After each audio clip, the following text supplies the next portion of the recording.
Hi, I'm Lori Thompson, and my first ever speech is titled The Dallas Cowboys, 1989 to 2000, the Troy Aikman Era. The Cowboys were sold for $150 million in 1989, and today, Forbes' 2015 list of NFL teams' valuations has the franchise valued at $4 billion. For 18 years, Forbes has compiled valuation lists of the NFL teams, and for the 9th consecutive year, the Cowboys hold down the #1 spot. The Cowboys set a record for U.S. sports teams in 2014 with generated revenue of $620 million, $125 million more than any other sports team.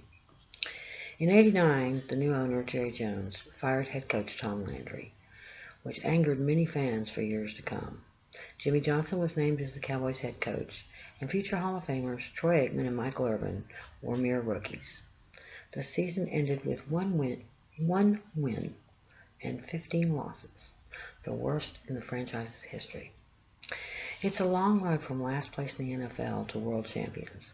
Come with me as we take a walk down that road and examine the Troy Aikman era chronologically, with the outcome of the Cowboys season and the head coach changes that were liable to take place on any given day at any given time.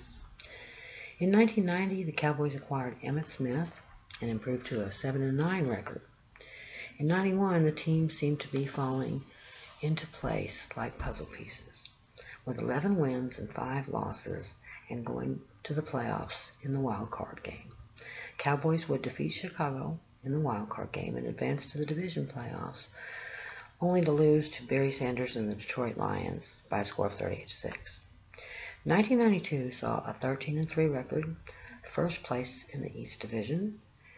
Cowboys defeated the Eagles in the division round playoff and won the NFC Conference Championship 30-20 over the 49ers. They were going to the Super Bowl just 3 years after being the worst team in the NFL. The Cowboys embarrassed Buffalo in Super Bowl 27 by a score of 52-17. The most valuable player was Troy Aikman.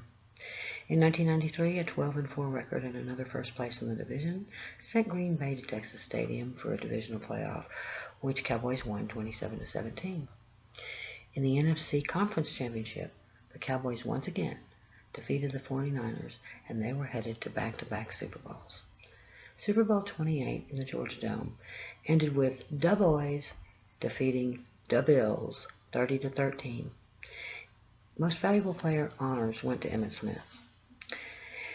In Mark Cram's biography, Emmitt Smith, 1969, A Contemporary Black Biography, he writes that at every level, high school, college, and professional, Emmitt was ranked among the very best.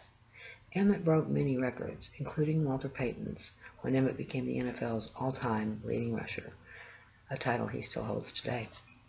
In '94, there was an off-season disagreement between Jones and Jimmy Johnson, and it resulted in the firing of Jimmy Johnson, with Barry Switzer being named as his replacement and our new head coach. The season ended with a 12-4 record. Cowboys won first place in their division. The divisional playoff game came against Green Bay, which the Cowboys won, and there was only one game standing between the Cowboys and a third straight Super Bowl appearance. But this time, the 49ers would not be denied. They defeated the Cowboys, largely due to the performance of one 49er player, that being Deion Sanders. Within a few months in the offseason, Jones signed Deion Sanders to play for the Cowboys. SportsDayDFW.com reports that Deion Sanders is the only athlete to play in both a World Series and a Super Bowl, and the only person who hit a home run in the major leagues and then scored a touchdown in the NFL, both in the same week. Deion's first season as a Cowboy ended with 12 wins, 4 losses, another first place in the division. The Cowboys defeated the Eagles in the divisional round, and the conference championship against Green Bay belonged to Dallas, with the final score 38-27. Super Bowl 30 in Tempe, Arizona featured the Cowboys and the Steelers, and the result was a third championship for the Cowboys, beating the Steelers 27-17. This would be the last Super Bowl appearance by the team to date, with 1996 giving way to an NFC East Division title, but the Cowboys were knocked out of the playoffs in the wild card round by Minnesota. 97, a record of 6 wins, 10 losses, and finishing last place in the division, marked the end of Barry Switzer as head coach.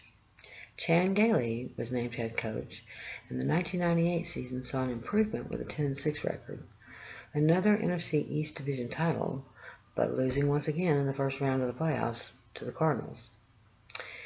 In 1999, believe it or not, with an 8-8 record, the Cowboys made the playoffs as the wild card with the same results, again losing to Minnesota.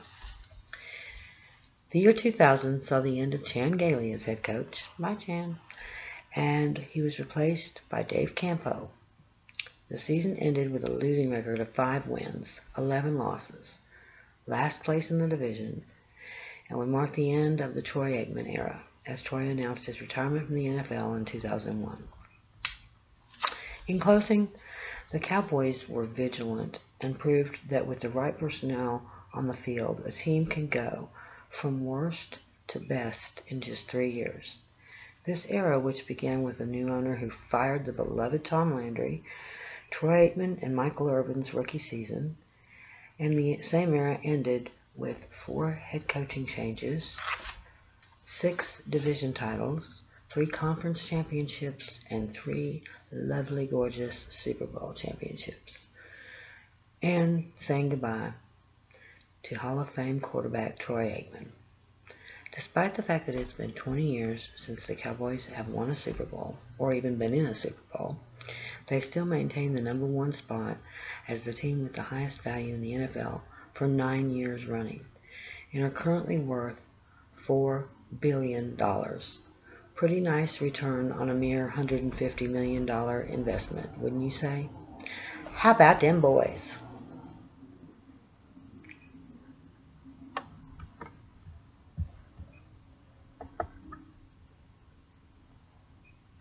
Mm-hmm.